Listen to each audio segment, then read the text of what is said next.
Welcome to ihandy.com.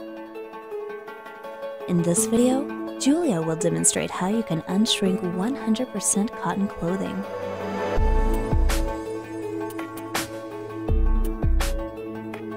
Using white vinegar and a sponge, dab your shrunken garment thoroughly. Be sure to cover all areas, especially bands and collars.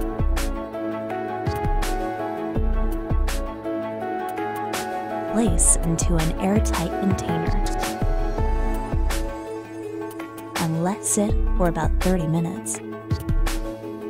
When the time has passed, remove from the container and place into your washing machine. After adding detergent, set your wash temperature to high with a low speed and a normal soil level.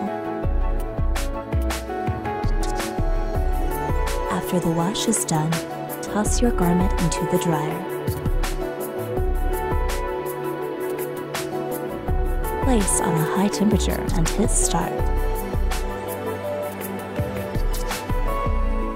After roughly an hour, pull your garment out of the dryer.